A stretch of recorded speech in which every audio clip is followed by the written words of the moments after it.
Muted. Good morning, Bat Bunch. Welcome to episode 4 of Yammer Time.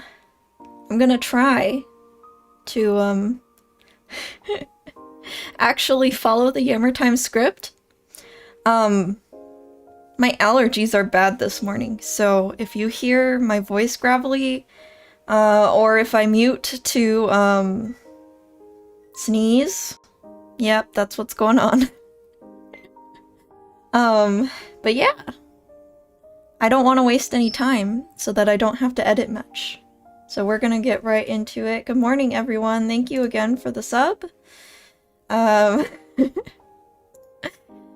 yeah, let's get on over to the script. If you want to follow along on the script, I actually have it linked in my YouTube version of the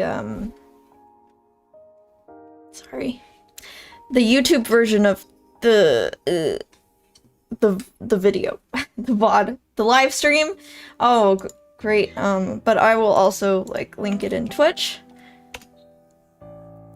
There you go. There's it for the Twitch people. And then we'll get right in. Well, we won't waste time this morning. We can free chat after. Okay. So, I'm gonna pull up my script here so that you guys can see it.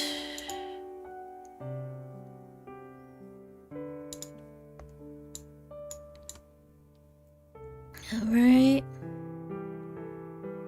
Right here's probably good. Yeah. Oh, I should just Alt. There we go.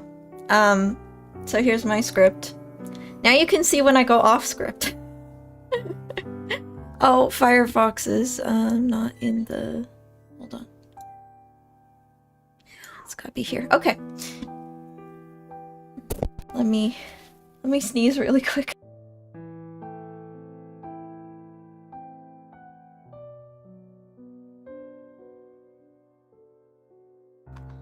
Okay. Here we go. So, I bought this when it was on sale. This is what inspired today's video. It is the Brick app. Now, I've been looking to get this for a while, but the thing that stopped me from getting it was I think it's overpriced. Obviously, this is not sponsored. I don't necessarily recommend this to everyone, okay? Introducing Brick. Brick is a physical device that temporarily removes distracting apps and their notifications from your phone. Keep the tools you choose and leave the rest behind. Designed for simplicity. No subscriptions, no complex setups, just one time for what matters. Or just more time for what matters. I do like that there's no subscriptions. So it's basically a physical NFC code, kind of like an amiibo, but instead of giving you a character in the game, it works with Screen Time app on your iPhone, and it locks you out of whatever apps you want. So you can tap this brick here. Maybe they have a, yeah, so they, so you just tap the brick here, and then you're locked out of the apps you wanted to avoid, but you're not locked out of like the ones you chose to not avoid, and then you just scan it again to unlock. So it kind of leaves your apps behind on the brick.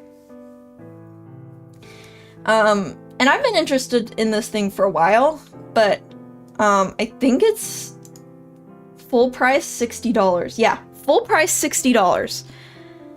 That is a lot. So I waited for a sale, and I got it when it was on sale. So yeah, if you're ever interested in this, I don't know if it's worth $60 to you. Go ahead and pay the 60, but I waited for a sale because I think that's a little much. especially because I'm waiting on a few updates for this app, so hopefully they come through. We'll talk about the updates I would like for this. But essentially, what we're going to talk about today is what this made me realize about social media.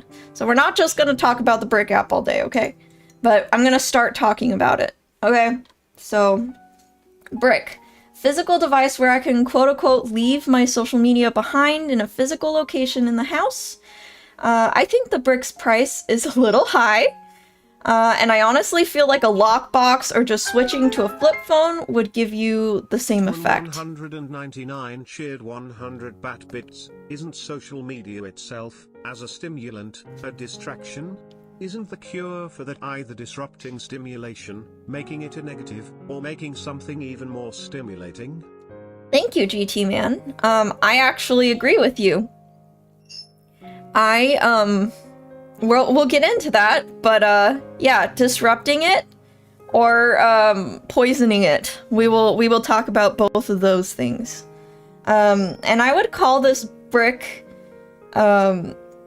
device simply a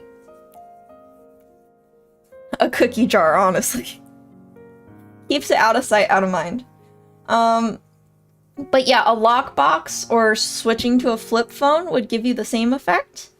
I went with the Brick in my use case because I want to take my phone everywhere with me for safety reasons. I'm not one of those people who can just leave it on the counter and go for a walk. No, I don't feel safe without my phone on me.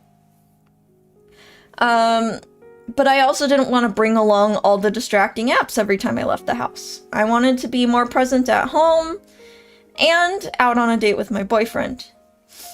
I can still have the convenience of GPS, a built-in camera, and easy text messages without also carrying the burden of my social media apps with me at all times. But it's also nice because I can unlock my social media when I intentionally want to use it, you know?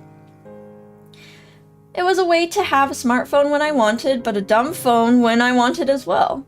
The option to switch between the two, but making it more intentional than just a screen time passcode, was what was appealing about it. I have implemented the screen time app on my phone for a long time, but eventually I'd always memorize the passcode and bypass the limit without even thinking about it. So having like a physical device that is out of the way and I have to like physically walk to is really helpful to keep things intentional.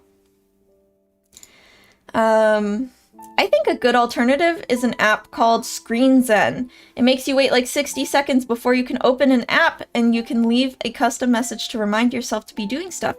I use One Time for the exact same thing. I would use One Time on my Instagram, on my YouTube. So I think those are helpful too. I would still wait the 60 seconds and then, you know, yeah. But Screen Zen is another one. Let's see.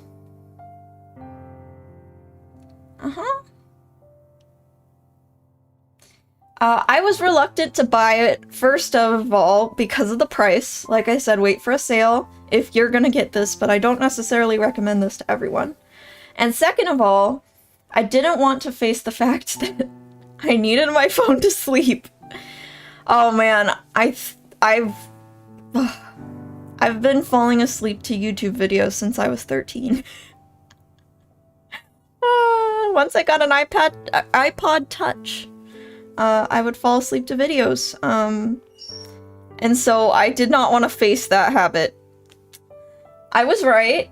At first it was hard to sleep without it. Oh my gosh, the first few nights I was texting my friends like, you up? Because I was so bored! And my brain was full of like, I didn't do this today. I should really do this tomorrow, you know, that kind of thing. I am a YouTube baby. Thank you, Azu. Azu was one of the friends that I texted, like, I can't go to sleep without my YouTube. Oh, yeah. So it was really hard to sleep without it. And then the other thing that was hard at first was to fill the gaps in the day with something else. So I've been trying to talk to my family more. I've been picking up console gaming. My friend Princess just gave me a PS4. Yes, she just gave it to me.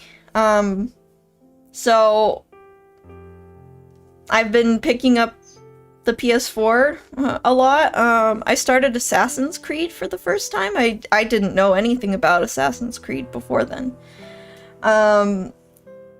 But like my eventual end goal is I would love to be able to sit in silence and just be content. I'm not there yet. I'm not there yet. But that's like the end goal, is not necessarily quitting social media entirely. That's not my end goal. I would just like to be able to sit in silence contently.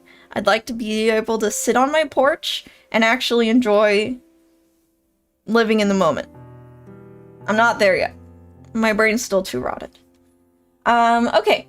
So my goal is to keep my phone locked for 20 to 23 hours a day. That I mean, it means leaving 1 to 4 hours open for social media. I think that is very reasonable. And my current average time locked is 17 hours. Sometimes I forget to lock my phone back up even after I stopped using it. So I really hope Brick comes with a solution to this in an update. I think if we had a timer function that automatically locks your phone back up after a certain period, that would make this app way more functional and effective. Altogether, my screen time has fallen about 48%. And that's including the time I use my iPad to draw and my phone to track my VTuber model. Yeah, so I was on my phone a lot, if you couldn't tell. Part of that number, though, was my phone being left on 8 hours just auto-playing YouTube while I was asleep. Which is not great for my phone's battery. But it's literally, that was, like, my habit. I could not sleep without YouTube. And if YouTube stopped playing, then, I would wake up. So, as for sleep, I eventually learned to sleep in silence. It took a while. It took a few sleepless nights, honestly. Sometimes I do need to use Spotify to get to sleep, but even that's becoming less and less the case. Spotify has a timer function where you can automatically have it shut off after 15 minutes, which makes it perfect to set before bed, and I know it'll auto shut off instead of playing all night, like YouTube. Yeah. So the main apps I locked with Brick are YouTube, Instagram, Blue Sky, and Twitter. I don't have TikTok. I don't have, like, any other social media. These are, like, my 4. For, like, Blue Sky and Twitter, I don't actually have the apps on my phone. I broke my need to check Blue Sky and Twitter last year. The apps aren't on my phone, but I do click on Twitter and Blue Sky links from Discord on my phone. So I had the Brick disable the sites, not just the apps, but the websites, so that I can't click on any social media links at all.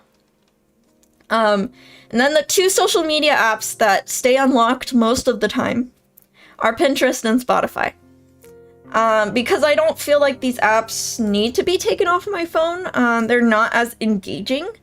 And maybe eventually I'll keep them locked most of the time, but they're not really harming me. So I think I'll keep them unlocked for now. Okay. So here's the big thing. How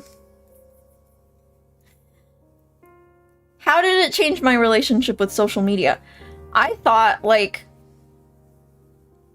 it wouldn't do anything. I thought like, oh, at least I can like cut myself off, but I don't think it's actually going to change my relationship with social media. And my main goal was just to lock my phone so I could sleep without YouTube. So, yeah. Let's talk about how it changed my relationship, because it was surprising to me. First of all, I know a lot of people decide to get rid of social media to fix their focus. That's not me. I never felt like my focus got broken. Which I know is like kind of weird to say. But I've always been someone who really zones in and can just focus on things really well once I get started. Keyword, once I get started.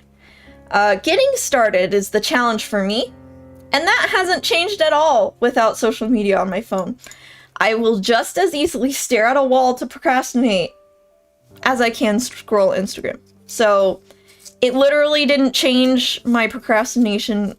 In fact, I finished the script 30 minutes before stream because I procrastinated this very script. So I would say that this didn't change my focus habits at all. This did not make me more productive. I am just a procrastinator through and through. It doesn't matter whether I have social media to aid in that procrastination or not, I will still procrastinate. So this brick didn't fix that at all, but that's okay. I knew this isn't like a cure-all or a life-changing thing, but I wanted to let you guys know this, just in case you want to do something similar. It didn't really change my procrastination habits, and I didn't have focus that needed to be fixed. I'm just a procrastinator. Okay, the main thing that did change by locking my social media was the usage. Now I had to intentionally go to the refrigerator, set a timer, unlock my phone with the brick tap scanner block, and then only use that app in the allotted time. This approach forced me to think a lot more about the apps I'm using and why I'm using them and what I was consuming on the apps. First few days, I was itching to get my hour of Instagram, but by day 3, I didn't want to check Instagram for more than 30 minutes. Because I realized I was always leaving Instagram in a worse mood than before I checked the app. And I feel like the first thing I noticed initially was the anticipation of going to check the app was always more than the joy of using the app. So I would like wake up after starving myself of YouTube all night, and I'd be like, I can't wait to get up and tap the brick on my refrigerator. Like, I would literally wake up at 6:30 and feel this anticipation of, oh my gosh, I can check my social media. I'm gonna get out of bed, I'm gonna tap my phone, and then I'm gonna hop back into bed, and then I'm gonna scroll until 7. And I would always get so excited. This sounds so silly, but it's true. That's how I felt. And I always noticed that anticipation of getting up and like, oh, I can't wait. I've been starved of social media all night. That anticipation was more joy than gotta get my fix. Yes. It was always more joy anticipating it than actually consuming the stuff on the app. But I also noticed, because I'm being so intentional about when I start and stop my app usage, I just noticed that I felt worse after checking Instagram, but I couldn't exactly pinpoint what was making me feel worse. I thought maybe it's just because I'm anticipating it too much, and I'm like building it up in my head that it's going to be better than I believe, and maybe that was part of it. But it was something I didn't exactly realize until recently. there's plenty of videos out there on YouTube that explain why these apps aren't healthy for you by design. They're basically slot machines and focus on keeping us engaged and addicted. I'm gonna say that right out of the gate. That is super important. That affects me as well, obviously, because of like the anticipation and everything. But that's actually not what I want to talk about today. Because honestly, other people have done these topics more justice than I ever could. Lots of scientists have talked about this. Lots of like neuroscientists? I don't know what they're called. Brain doctors. Yeah. Neurologists? Yeah, neurologists. Yeah, they've all talked about this. In fact, I link one. I link a video. We're gonna watch part of this video, but this one explains the whole science of it. We're not gonna watch the entire video, just a part later. Where was I? Okay.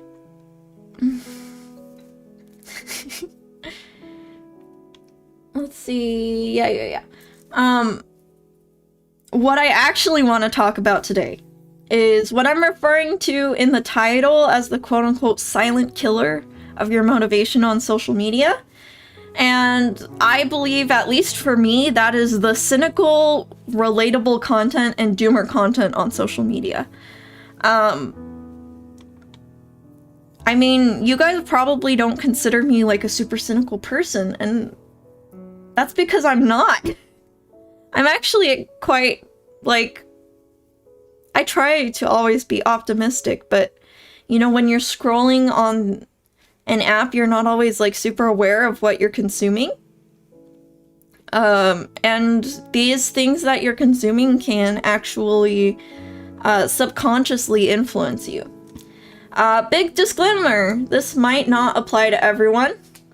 I think some people are more susceptible to social media influence on your mood, but this might be helpful to other people like me.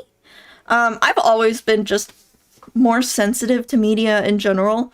If I watch a sad movie, I'm gonna be sad. If I read a book where the dog dies, my week is ruined. So I think, like, I pick up on other people's emotions, and then that affects my own emotions. So might not apply to everyone, but it sure applies to me. And I'm sure other people can relate to that. I still do believe that everyone is more sensitive to certain type of media than others. So you really just gotta know what affects you, and then this can apply. So just gonna say 2025 started out pretty stressful. Health issues, long-term unemployment saga. And then of course there's the rise of generative AI going on. And there's a lot of political unrest, quote-unquote uncertain times, you know.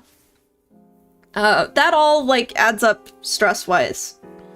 And when I feel stressed, my natural inclination is to watch some Instagram or YouTube, because I know that'll make me feel better.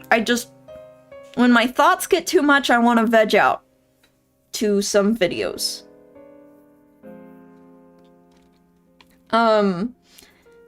My Instagram was originally where I would see photos of mainly, like, cute puppies, get recipes, all really positive stuff.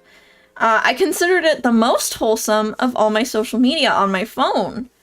After a scrolling session, I wasn't actively sad or upset, so I was really, like, confused why I was feeling worse after scrolling Instagram.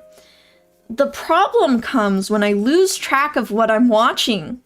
So although I was thinking that I was on Instagram to get videos of cute puppies to make me feel better, it was more realistic, like 80% positive content I was there for, like puppies, and 20% other.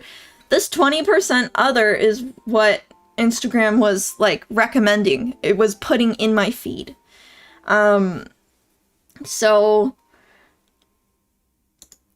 this is the other category. This 20% is the key component in this talk on the cynical and relatable content. So let's just say I was stressed after applying for jobs. And I went on Instagram to de-stress from that situation.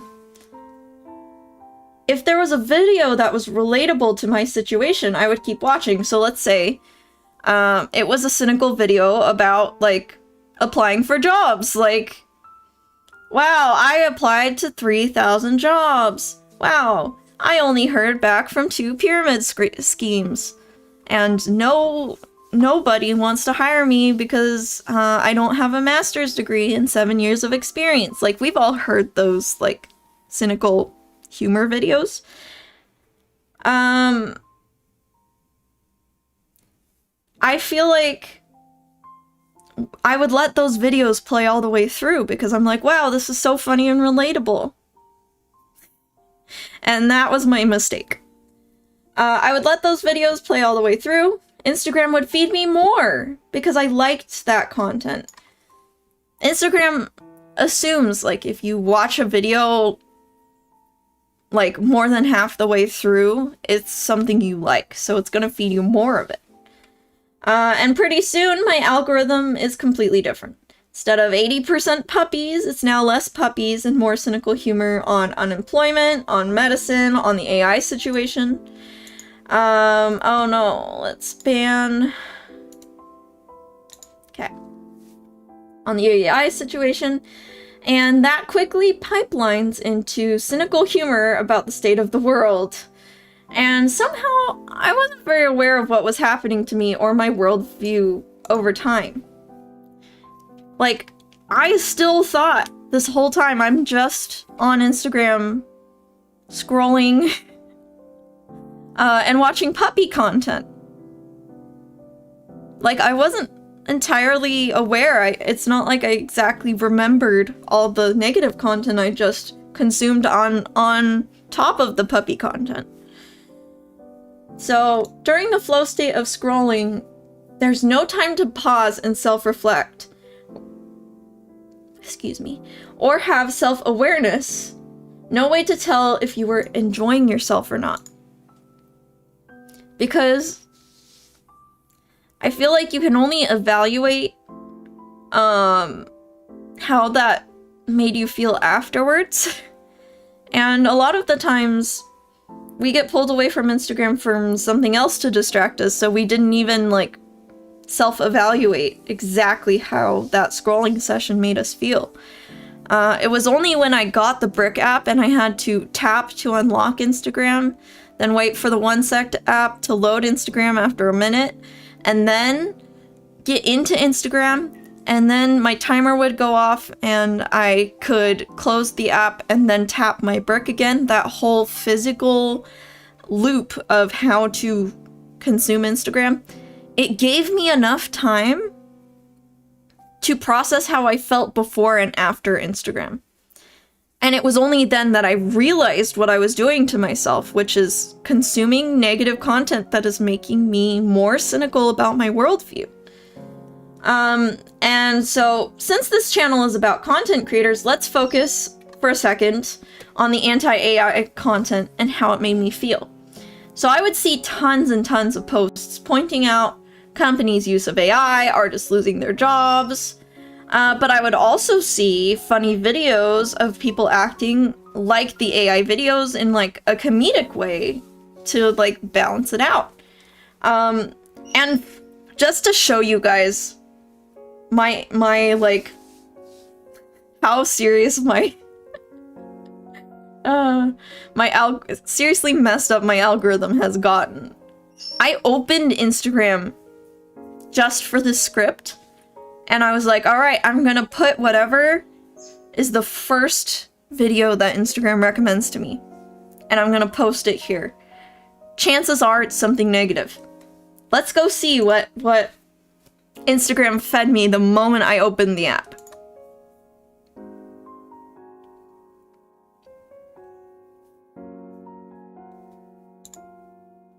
Okay. Hold on. Oh. I had dinner with someone. Sorry, I need to Here we go. Can I start it over? Maybe if I refresh? She said that her friend's daughter, who's 13 years old, fed her mom's voice to an AI generator, and she would make messages so that she could call herself out of school. Like, hey, it's Mrs. So-and-so, Hallie can't come into school today because she's not feeling well. And then she would just go hang out with her friends, and all of her friends were doing this. And so she was out for 3 days straight, and then her mom got a call from the school being like, hey, is your daughter okay? She, like, you know, you've been calling her out of class. Like, we just want to make sure she's okay. Her daughter then used her mom's voice on her own dad so that she could have a sleepover. Like, this is just the beginning. Feeding your parents' voice to AI to then use their voice to get you out of things, like, it's cooked. Why do they have to go to school? Why do they have to really do anything, have any chores, responsibility? Like, this is wild. This is so wild. I can't even imagine being a parent right now. So, yep, that is the video. No shade to this creator, by the way. This is Nathan Ramos Spark. No shade to this creator, but that is the first video that Instagram fed me when I opened the app again. And although I feel like this can be important to, you know, talk about, and I think as AI gets more and more advanced, we need to, what is it called? Raise awareness? Yeah. But I'm gonna also, on the other hand, talk about, like, this content also does well, because negativity and fearful content that makes people have a big reaction, that does better in the algorithm because we're more likely to watch it all the way through. And it affects our mood. At least it affects mine. I feel more informed, like, hey, just so you know, AI can do this. But at the same time, I also feel like, oh my gosh, what is our society coming to? Kids aren't gonna go to school, they're just gonna ditch. They're going to imitate their parents' voices to get out of things. Like, what is this world coming to? That is, like, my first inclination. And then I feel worse about the state of the world. And then I feel worse about AI. And that feeling of feeling worse about AI is stressful. And that stress makes me want to scroll more Instagram and YouTube. So now I realize that all this content about AI or whatever topic I'm sensitive to, funny or not, has actively discouraged me to create art.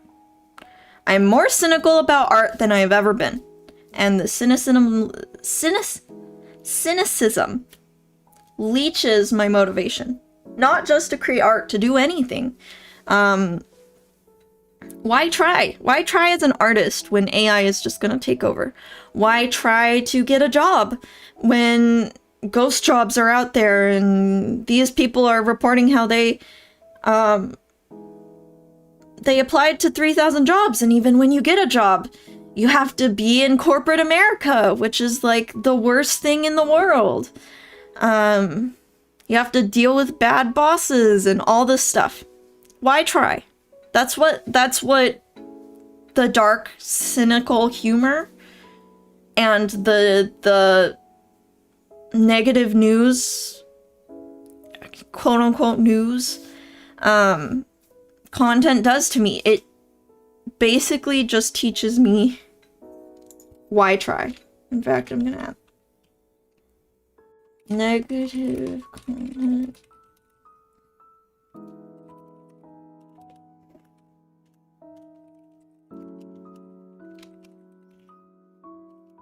So the app that I was like trying to use to make me feel better and de-stress was feeding me a mixture of cute cute, uplifting, wholesome content that made me feel like I was de-stressing, but then it was also adding back in stress through the cynicism and the doomer content. So to recap, since we're this far, Instagram learned that I will sit and watch cynical and doomer humor. So I got fed more and more of it. I didn't realize this habit until after I made my social media usage more intentional. And although I find some cynical content funny, it still affects me subconsciously, turning me more pessimistic. The cynicism is the death of my motivation to create art, music, and participate in self-improvement. So what does this say about the greater social media landscape? I would say that algorithmic social media, what I mean by algorithmic is like the endless scroll kind of social media, where you don't tap on what you want.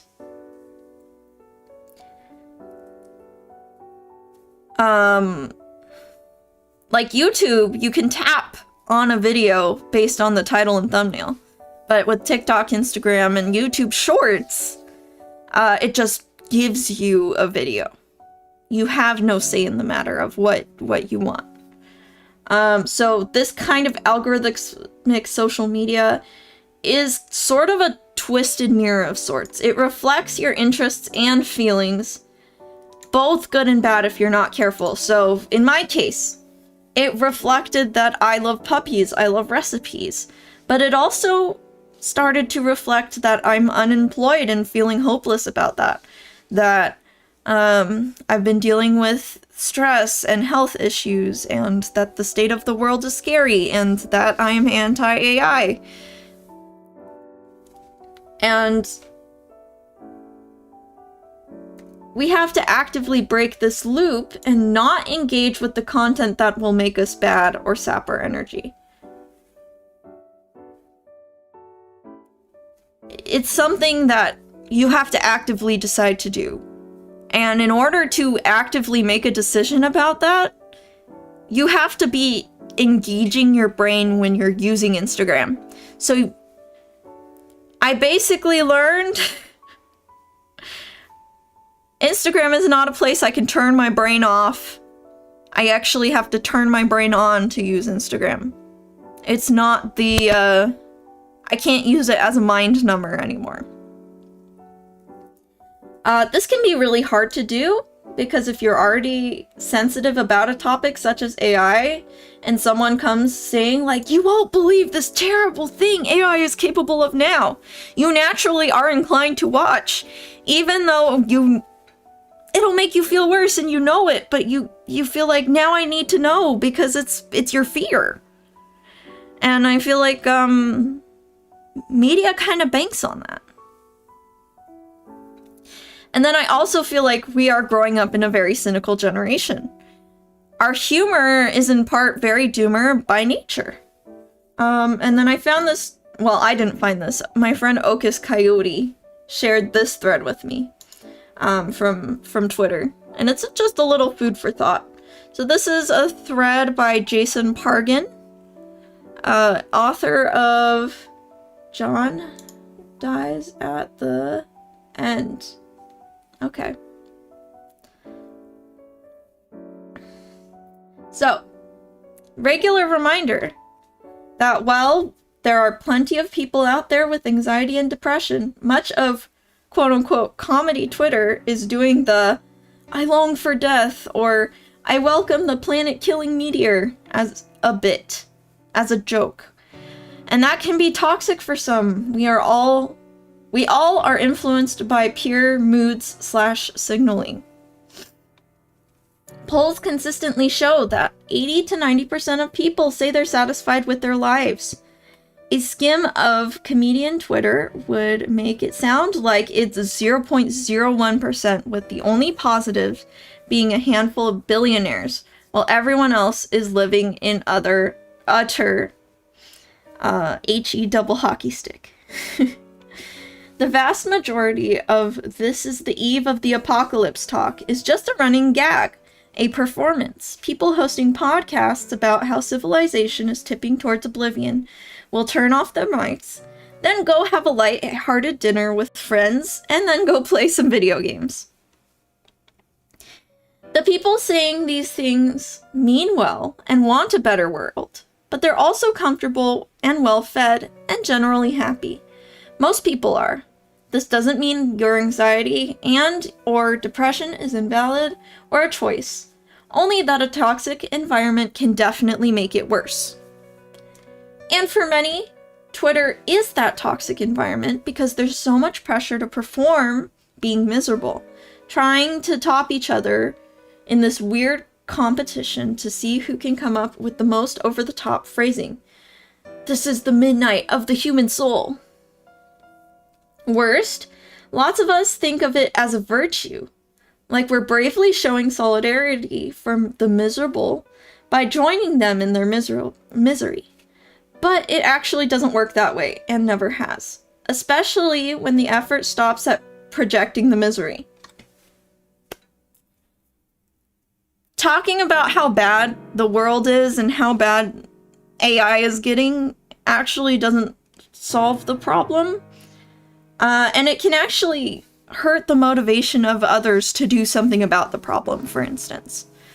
And it does feel like when you try to escape this toxic environment, you feel like, oh, but then I'm out of the loop. I'm out of the loop, and therefore, I feel socially irresponsible in a way. Because everyone else is staying informed and, etc., etc. My brain just died, sorry. But I would argue that social media doesn't need to be your place to stay informed. I think if you want social media to be a place where you turn your brain off, then by nature you have to make sure that the negativity isn't creeping into your social media usage. You have to keep it positive if you want it to be a place where you actually de-stress, because the way you de-stress isn't by watching a video about how AI is taking over the world. The way you de-stress is to actually intentionally choose the joyful videos, the positive stuff. Sam Eric says, "This makes me feel better. I follow people because they've said a few interesting or funny things, but I noticed that almost everyone I follow suffers from crippling depression, and honestly, I felt like I somehow sought these people out unconsciously. The same thing happened to me. I was not conscious that my feed was turning into unemployment and AI doomerism. I wasn't aware of it. It just kind of happened, and I think unconsciously, because I watched all those videos the whole way through, because they, hijacked my brainstem, because I'm like, well, AI is important to me. I need to know, how bad it's gotten. So I watched the video the whole way through. It eventually turned my algorithm. It poisoned the well. And now my whole Instagram feed is unemployment and AI doomerism. But I wasn't conscious of that. I didn't realize this, honestly. It's a good point. I keep making dark comments, and just in general, I shouldn't. Dang straight, I may respond with the same thing. If you listen to this podcast, that's evolution right there, life without fear, always hoping, working, believing that we can be something more than we are, just as we are... Oh gosh, I'm not good at reading. Just as we are more than we were before. Yeah. So, generally, I don't think doomer humor actually serves us that much. I think it actually brings us further away from our goals and makes us subconsciously believe that self-improvement and creation itself is completely useless. That's just my opinion. Dark humor is some people's, humor style. cynical humor. Actually, sometimes, you know, I've talked to my boyfriend, he thinks like, oh, cynical humor, you know, actually helps me. So it affects everyone differently, and I say, like, self-reflection, you know, is gonna be different for everyone. This might not apply to you, but some other kind of video that's on your social media feed might be the one that's making you feel bad. It could be comparison to other people, like flex culture could be the thing that you keep subconsciously looking at and subconsciously comparing yourself to. I don't have that problem. That doesn't mean it's not other people's problem, you know? And this is why I hate infinite scroll type algorithms, because you don't actually get to select the videos like on the YouTube homepage. They just get fed to you, and the only way you can say no is to scroll past as fast as possible. I don't like that. I don't like it. I think being able to select videos is something that is a lot healthier with social media. So, am I done with Instagram? No, I don't think so. I think I will work on my algorithm with new knowledge and make my Instagram a more positive place over time. But for most of the day, I will keep it locked tightly, so I only scroll when I'm ready to be actively engaged. I can't turn my brain off when using Instagram anymore. That's how I ended up in this mess. So now I have to keep it locked away until I'm like, okay, now I can actively engage, and I'm going to actively heal my algorithm. And then I'm going to scroll past anything that's going to make it worse. If I can't actively engage in the app, I'm not going to open it anymore. After all, social media is rewarding when watching with someone. I will say that sending videos to my family and receiving videos from my family actually brings us closer, especially the family members I don't live with. My boyfriend and I love to send each other videos as well. They're great conversation starters to our relationship. We save videos and then we wait until we're physically in the room together, and then we show the videos that we saved for one another, like on the couch together. And it becomes a social activity. Instagram is the one place that my whole family is on. So deleting it just isn't feasible, because if I deleted Instagram, I would be missing out on a lot of family members and being able to share media with them. So the point of the brick app thingy isn't for me to go off the grid and never engage with social media ever again. As much as we romanticize quitting social media entirely and getting a flip phone, I don't think that's for everyone. I don't think it's for me. But I do think, like with all things, moderation and intentionality can go a long way. So yeah. What I hate about YouTube, Instagram algorithm softwares is that you know there's a list of tags attached to you from what you watched. You know it, but you have no way to say ignore that tag. Like, you can see the list of tags on the top of your YouTube main page, but you can't filter it. Yeah, that's awful. Well, here's the thing. To Instagram and YouTube and wherever else this algorithm exists, they don't care what it does to us. They only care that we watch the videos.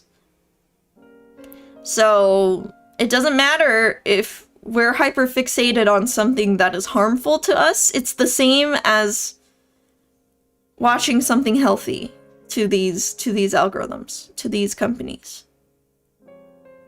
So, you know, I would just recommend to people, next time you open an app,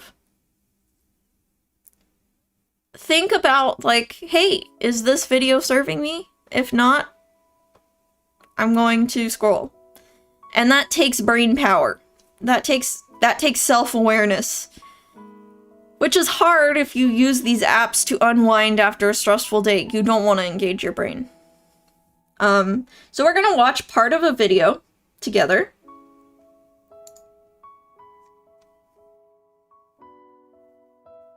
I see, it's a spy tool, don't abuse it. So we're gonna watch part of a video together. This is called You're Not Addicted to TikTok/Reels, You're Addicted to Scrolling by HG Modernism. She's a very, very talented video essayist. Let me adjust my Firefox window really quick.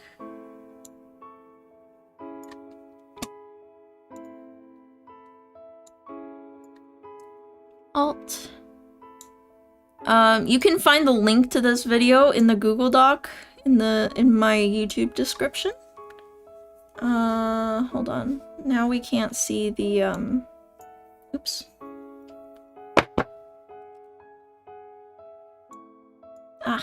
I'm not very good at this. Bear with me. Okay, there. Now you can see the title and everything. Okay. So, in the video, this lovely YouTuber goes through why it's addictive, goes through what a Skinner box is, and compares it to slots.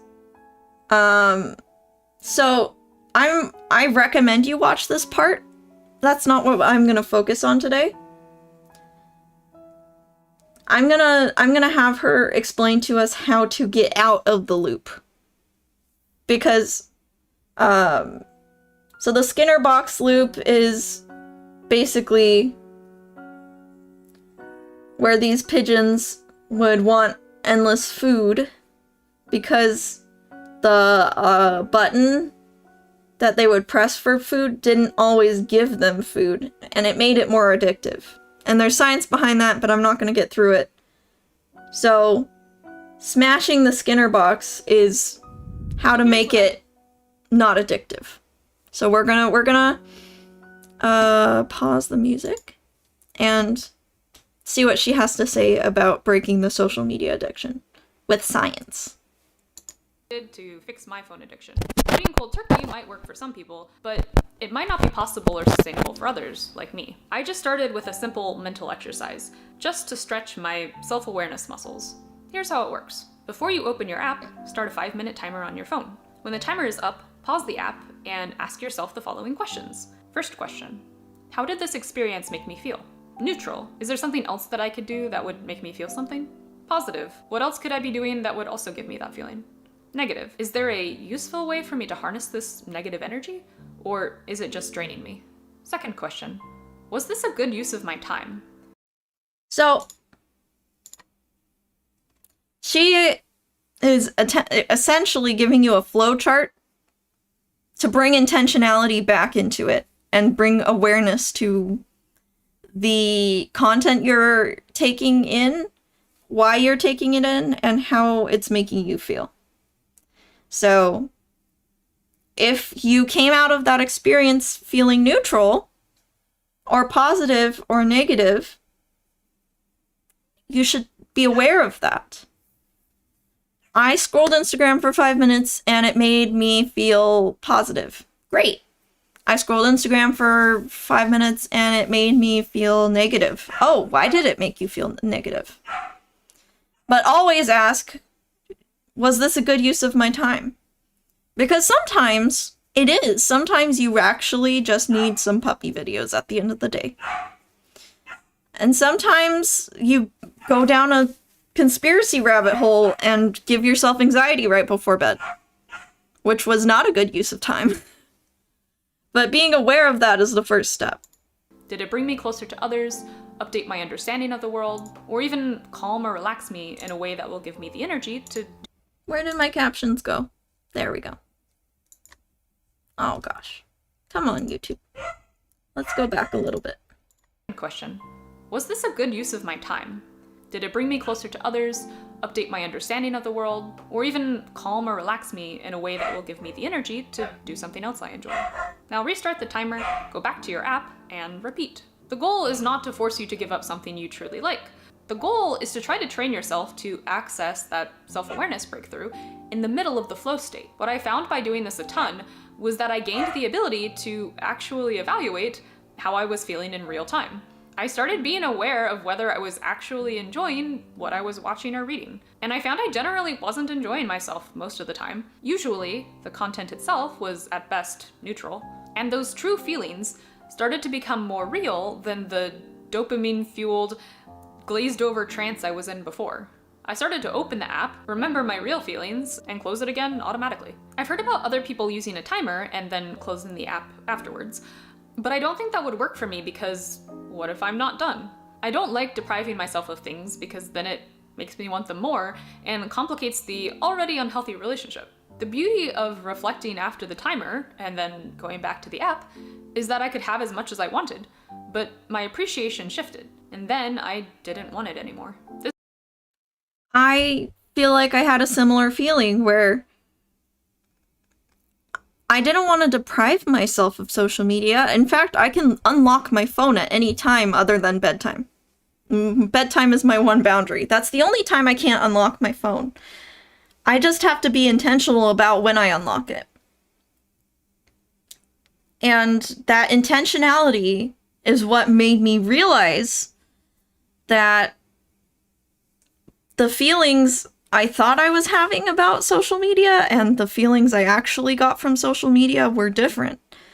And oftentimes, social media didn't bring me the joy that I thought it did. And so instead of depriving yourself, like, right? Think back to when I was talking about when I went to sleep. I was like, oh my gosh, I can't wait to open Instagram. It was that feeling of being deprived of social media all night long and then wanting it more afterwards. You don't want to necessarily like deprive yourself of it because then you're going to want it more. I still think that taking my social media away before bed was still a good thing. I think it will help me sleep better. But during the day, at least, I don't deprive myself of social media. If I want to use it, I just have to be intentional about it. That's similar to meditation and inner monologue. If you question, or if you feel that word is like being interrogated by guards, to talk with yourself if it benefits you. Yes, lots of barking. I'm sorry. This may lead to you finding a way to have a healthier relationship with these apps, or it may lead to you realizing that a healthy relationship isn't possible. What is important is that you are able to somewhat poison yourself to the experience of a Skinner box. It will slowly just kind of stop working. Being in the Skinner box loop won't feel good anymore. It will feel exactly as hollow as it actually is. That is what I wanted to talk about, is basically bringing back intentionality will either make your relationship with social media healthier. Like in my case, I realized I don't want to get rid of social media, but I really, really need to be intentional about it. It's not something I can turn my brain off to. Because the algorithm will take advantage of me turning my brain off, right? But it made me a lot more aware of, like, hey, this is when you should have limits. This is when you should really engage your brain. And these are your pitfalls. Yeah. So that's important. Watch this entire video if you would like. This is a fantastic video. It talks about bringing friction back into your life and stuff, and oh man, it's so good. So yeah, that is more or less what I wanted to talk about today. As a creative, I think it's really important that we protect our motivation. in any way we can. Because our motivation is, at the end of the day, what gets us to create. The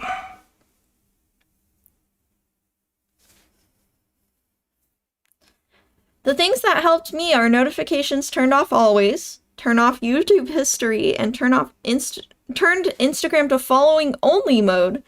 So no suggestions from the people I don't know. Oh, that's good to know. I'll go look at my Instagram settings. But yeah, I feel like as creatives, we really need to protect our motivation. If we don't have motivation, we don't put anything out into the world. And it can be really easy to get discouraged as a creator with the way things are. Whether you struggle with comparison on social media, like, hey, why bother to, why even bother to draw when all these people can draw better than me? Or, all my ideas that I have, I'm already seeing them on social media, so why even post them? Or people are like giving you discouraging content, like, hey, why even bother trying to find a job? Why even bother try YouTube? Because the market's already saturated and AI is already taking over, dead internet theories alive, and all the comments out there are hateful, so why even try? That content does well on social media. The negative content that discourages you does well on social media because it gets people to watch all the way through. So we have to we have to fight back. We have to take back our intentionality, and intentionally decide to not consume social media that saps our motivation as creators. So yeah, that's all I really had for Yammer time today. I hope you guys enjoyed this episode. I'm trying to get more and more polished. So you can check out the script here today at the description below. Please watch the HGM modernism full video if you'd like more on the science behind social media addiction. And, you know, take care of that bunch, because it can be really hard to take care of yourself. But I would consider this really important to do. I think a lot of creators aren't motivated to start because they get too much in their own heads and they let the attitude on social media stop them from creating. What do you think about the direwolf video? I do not know what the direwolf video is, but thank you for coming in. Thank you for yammering. Thank you, everyone, so much for watching. We're gonna raid out on YouTube, or sorry, we're gonna raid out on Twitch, and we are going to end on YouTube. So YouTube, as always, take care, Bat Bunch. Okay. Now, let's see who is live.